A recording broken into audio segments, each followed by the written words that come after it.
I am an iPad guy. I review all these tablets and drawing tools, but when I'm done, what do I pick up?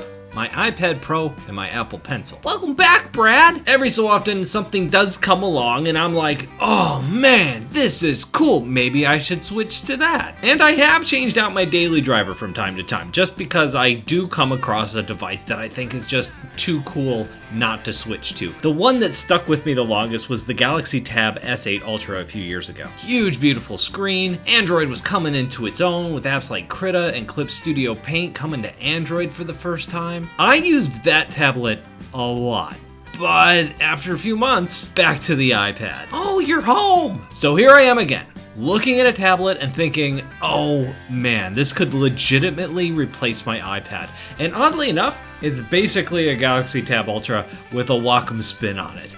I really like this thing. So Wacom released a smaller, less expensive Android tablet over the summer. I really like that one too.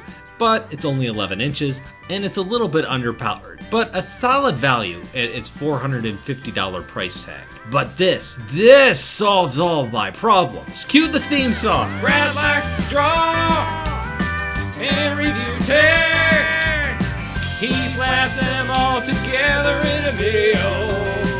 Again, the cringy theme songs will continue until every last one of you has hit subscribe. So what we have here is a high-end Android tablet that comes complete with Wacom's fantastic Pro Pen 3. Usually Wacom slaps a premium price tag on their products, and well, this is not cheap, coming in at $900. It's very comparable to other Android tablets at this price point, specifically looking over at the Galaxy Tab S11 Ultra. Starting with the size, this is a 14-inch tablet like the S11 Ultra. The overall dimensions are the same as the Ultra, but because Samsung has shrunk their bezels over time around the edges of the screen, the Ultra's screen itself is a bit bigger. The resolution of the Wacom here is 2880 pixels by 1800 pixels. That is also a touch smaller than the Ultra. Now the outer shell here is plastic, which I really liked to my own surprise. Maybe 3 or 4 years ago I would have turned up my nose at a plastic shell, but I've reviewed so many Android tablets that have the same exact squared off, brushed aluminum finish that pull from that 2018 iPad Pro design, that by doing something different, it was a little bit refreshing. And I thought it might feel cheap and junky, but it really doesn't. That's probably because the star of the show is the screen. It does all of the heavy lifting on this device. This is a 120 Hz OLED panel, and it looks really good. Putting it right up next to the Galaxy Tab S11 Ultra, these colors are dead on. In fact,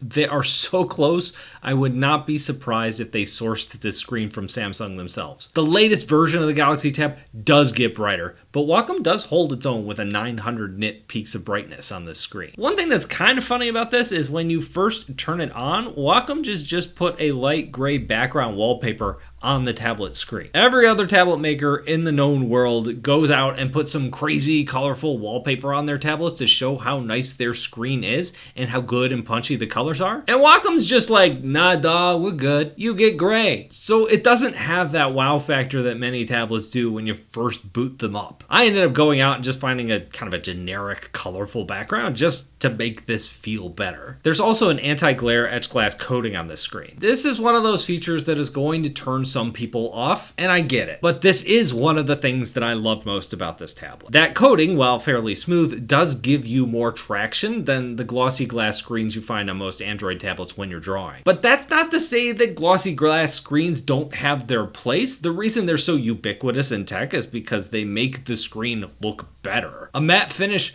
does dull the color, and you don't get that pop, that contrasty OLED feeling quite as much on a matte finish screen as you do on a glossy screen. It's a trade-off. Do you want the better feeling pen, or do you want the slightly better looking screen? The non-drawing public is going to choose the screen over the pen. Personally, I choose the pen. Inside the tablet, it is no slouch either. This is a Snapdragon 8S Gen 3 processor, which is not top of the line, but it's still very good. You have 12 gigabytes of memory, which is in line with some of the best Android tablets out there right now, and 256 gigabytes of storage with the ability to add more through the micro SD card slot that's right here along the side of the tablet. The thing, or things that you might miss on this tablet, are cameras. There's no rear camera on this, and there's also no front-facing camera on this. Now, the only time I ever use a tablet camera is maybe to snap a photo of a sketch I've taken, like on paper or something like that. But here, you're just gonna have to use your phone and bring the image over yourself. Most tablets that do have a camera along the back do have some kind of bump or bulge, and that means the tablet is going to be a little bit tippy in some places, and so Wacom has alleviated that completely by 1, not including a camera bump, and 2, having these little rubbery spots along the back so that this isn't going to slide around on your desk when you're drawing. Like I said before, I do love the size of this thing, at least for drawing, but I do have a hunch that for many folks, it's going to be too big. It's definitely too big for me to read on or browse social media on. It's the size of a laptop screen, but for sitting down and just drawing on, I love this size. There is one killer feature here that I have not mentioned yet. I feel like I am burying the lead on this tablet by waiting this long to talk about it. So here we go. Wacom has this beta feature that they're testing on this thing called Instant Pen Display Mode, and it turns your Wacom tablet into a Wacom tablet. That's confusing. Yeah, I guess it is, isn't it? What you do is you plug your tablet into your computer, making it a second screen for your computer, and then you can draw on that second screen like you can a Wacom Cintiq. This is a feature Wacom has included in products before. They had a Windows computer a few years back that had the same exact feature. And when I made the video about the 11-inch Movink tablet a few months ago, a lot of people were disappointed in the comments that you could not turn this into like a Cintiq tablet. So now, here it is. And in beta. But because it's in beta, it's a little bit, a lot bit convoluted to set up. I will link to the page for the full instructions over on Wacom's website if you want to go through those. Just set aside a good 15 minutes or so to get this up and running. You need an app on your computer, but you can only download that app after you've registered your device first. And then you need to go on your tablet and set it up and turn it into dev mode and turn on like a USB compatibility mode. Anyway, there's a lot of steps, but once you get it going, it works great. Now, there are other Android apps that do this exact same thing. The most popular of those is one called Super Display. And Super Display works fairly well, but I think this works a lot better, mainly because it's going into dev mode and it's really attacking the problem at its source. This will work on Macs, it will work on PC,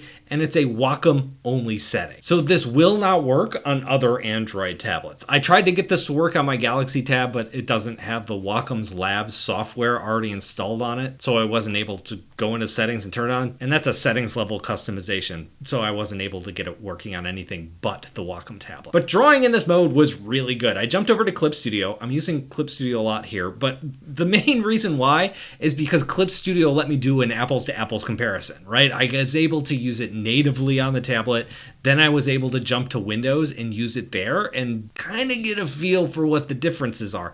And they're pretty minimal. While I did prefer drawing in the Clip Studio app that comes with Android more, the Windows version wasn't too far off. And the Windows version had things like hand gestures, 2 fingers to undo, pinch to zoom. All of that worked on the desktop. It wasn't as smooth as native, but it totally works. Now here's the thing that kind of breaks my brain. This is $150 more than the Wacom Movink 13. The naming conventions here are a little confusing because the Wacom Movink 13 is not an Android tablet, it's just a screen tablet. It came out last fall. I think that this Android tablet looks better. The screen looks better. It feels better to draw on. And it runs full Android. So it's 100% portable. You could take it with you everywhere. In my 10 years of covering tech, there is one thing I have never, ever said before, and that is Wacom's delivering value. Because their stuff is so expensive that I have never considered them a value brand. They are a premium brand that is more expensive than everybody else. And because of that, I oftentimes wouldn't recommend them because I didn't think you were getting value for the price you were spending. But here I feel that you really are. You're getting an Android tablet that's not far off than Samsung's best Android tablet, and you're getting a feature, and you're getting a high quality second screen feature that nobody else in the industry is delivering right now. Also, for the sake of testing, I did jump over to the Super Display app to draw in that after using Wacom's version. And I've always said in these videos that Super Display to me has always felt a little bit off for drawing. It is a very good app for like using it as a second screen. The fact that it even works for drawing is impressive. But for me, it's always felt just a touch off somehow. But now I could go back to back and see how Clip Studio performed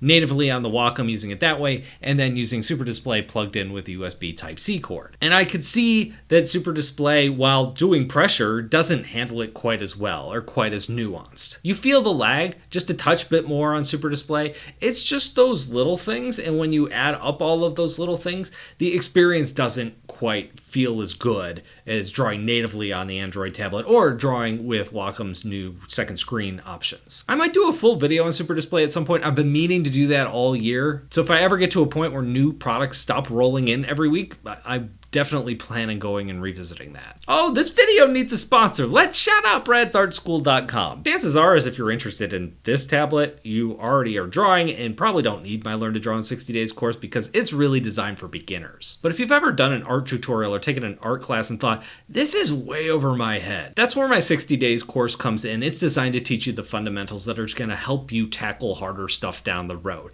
If you want to learn more, check out my website. Anyway, back to the video. All right, we have finally made it to the pen. This is the Wacom Pro Pen 3, arguably the best pen that you can get for any device anywhere. I love drawing with this, and while the Galaxy Tab Ultra does have a Wacom powered pen that comes with it, the S Pen, and I do really like it, I gotta say, I like the Pro Pen 3 more. Let me count the ways. First of all, it feels so much better to hold in your hand. It is just such a well-weighted pen. The S Pen is very light, it's designed for mobility, and I just don't like to hold it quite as much for long periods of time. This is incredibly comfortable. You can also get accessories for this pen. They do not come in the box. They cost extra. They're a little bit pricey, but you can get a wider barrel for this. You can take the 3 buttons off the side and replace that with a little plastic doodad. You can even add a weight to the back to make this even weightier feel better. And it's the type of thing where if you're drawing with your pen for hours and hours on your device every day, it's totally worth the upgrade to make it as comfortably as humanly possible. Second, the line quality you get out of this pen is just absolutely top tier. I am really impressed that this is not taking a step down in order to work on Android. This is the full Pro Pen 3. The pressure feels just as good as the desktop version. The accuracy is perfect. The control of your lines, they're great. The smoothness of those lines, even with smoothing turned completely off in your app, is still fantastic. While the S Pen does many of these things well, this pen just does those things better. Not to mention things like the initial activation rate on this pen, so much better. The feel of the pen on the screen. Many S Pens have rubbery nibs to glide on those glass screens. This has a matte coating. That just feels so much better to draw on. Along the back of this pen, you can open it up, and there's some extra nibs back there too. There's only 3, so if you're going to draw with this a lot, you'll probably have to invest in more nibs sometime down the road. 2 of those nibs are their black felt tip nibs. They don't make the feeling feel that much scratchier, but the option is there if you want it. And it's a bunch of these little things that really add up to just a nice, clean, pleasant pen experience. This is a 3-button pen, and in some apps like Clip Studio, you can go in and you can customize what each of those buttons do. Other apps are kind of hit or miss in this area. They're not customized for this pen, at least not yet. I do find with this pen, at least when it doesn't have the barrel on, I sometimes accidentally click these buttons with like my thumb or something like that, and that will like toggle on the eraser temporarily and that sort of thing. So I think if I was going to use this full time, I might just take the buttons off because I don't really need them. Now, a lot of Android pens will magnetically attach to the side of the tablet for storage or charging. This does not need to charge. It's a battery-free stylus, so you're good there. And since this is the same exact Wacom Pro Pen 3 that comes with all their other products, it also doesn't have any magnets in it or anything like that to attach to the side of the tablet. So if you're going to be traveling with that, that's something that you might want to accommodate for. The pen can also wake up the tablet from sleeping just by drawing on the surface of the tablet. It takes you to an app called Wacom Canvas, which is just a simple sketching app. It's fine. It's got a handful of tools in it. You can export those sketches directly into Clip Studio from the app, which is kind of nice, but really I'm more of a just starting Clip Studio anyway and stay there kind of guy. Now, the only thing I didn't like about drawing on this tablet was, and this is more Clip Studio's fault, is that it auto saves, and when it does, it temporarily disables the touch controls. So I found on the tablet, I found myself not being able to zoom in and out when I go, and I'd have to wait a few seconds. Now, it's kind of funny because I've used Clip Studio a lot on Android tablets this year, but I haven't noticed this because I haven't registered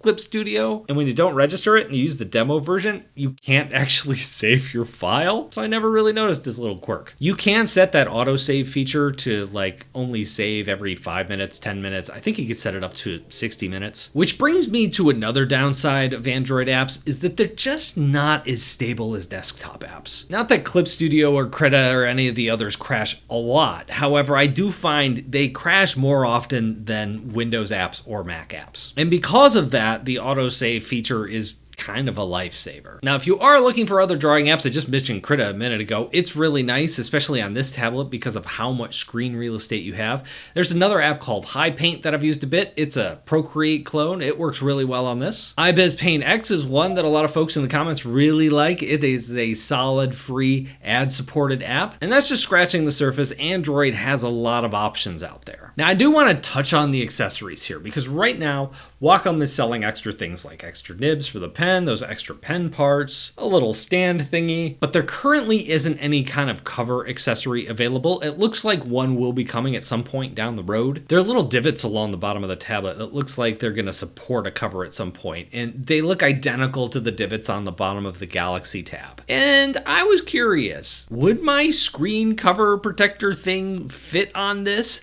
I ended up digging out my old Galaxy S9 cover from a few years ago, and I tried that, and it totally works! Totally! It's a millimeter or two short when you fold it over, but it connects to the bottom perfectly, magnetically. It fits. And when it comes to accessories for this thing, like a keyboard or a cover or that sort of thing, it kind of comes down to, will Wacom make them? Will they have them in stock? How long will they make them? That is a downside because with the Galaxy tabs, there's a bunch of third parties that will make these things for those tablets.